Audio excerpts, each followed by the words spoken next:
Hi everyone, I'm Lizzie Hannaford and welcome to my lightning talk on my MRP project, which I completed this year. So the project was looking at psychological distress among people with heart failure during COVID, and it was supervised by Dr Naomi White, Professor Hamish McLeod and Dr John Sharp. So to give a bit of background context on the project, we know that COVID-19 has had a major impact for all of us, and research looking at mental health during the early stage of the pandemic found that there was a population level increase in depression and anxiety prevalence. There's also some evidence that people with heart failure pre-COVID already tend to have higher rates of depression and anxiety than the general population. And we know that they also had potentially additional stressors during COVID. Some people with heart failure were deemed to be high risk and asked to shield.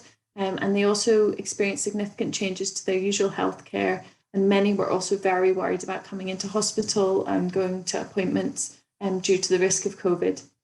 So we were wondering for this project whether these individuals might be at increased risk of psychological distress during COVID, above and beyond the population level increase that we saw during the early stages of lockdown. So the study aimed to examine rates of psychological distress during COVID-19 among people with heart failure compared to a comparison group.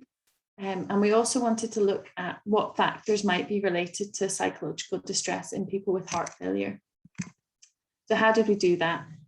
We recruited for the project through various heart failure organisations and charities across Scotland. And we asked these organisations to share the study advert through social media networks, through support groups, and also through clinicians sharing the study with patients in routine clinical contact.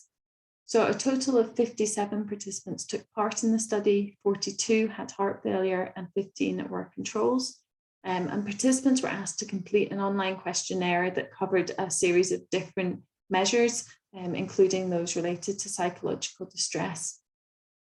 Heart failure participants were also asked to pass on the study information to 2 to 3 close friends, and this was so that we could try to get a demographically matched control group.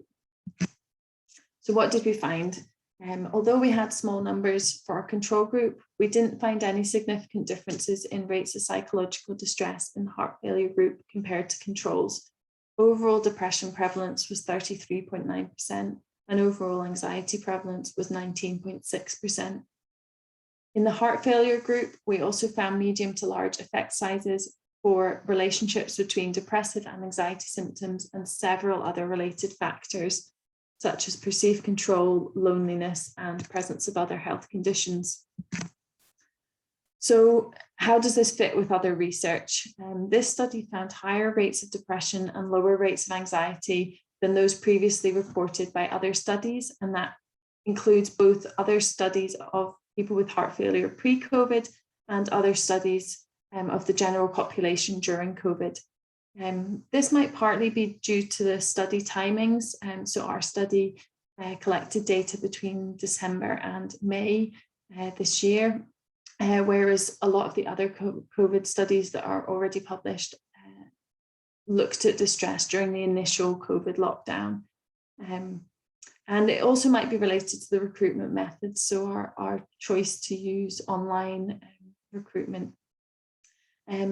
We've planned some study follow-up with another trainee who's going to follow up the heart failure patients, and this will help us to look at mental health trajectories and adjustment over time among this population during the subsequent phases of COVID. It would also be really helpful to further investigate some of the related factors that we found to be associated with psychological distress, because these could both help to identify at-risk individuals and also suggest potentially modifiable targets for intervention, which will be helpful for future developments. So thanks for listening to my lightning talk, and thanks to everyone involved and for helping to make the project happen. If you'd like to get in touch, these are my details. Thank you.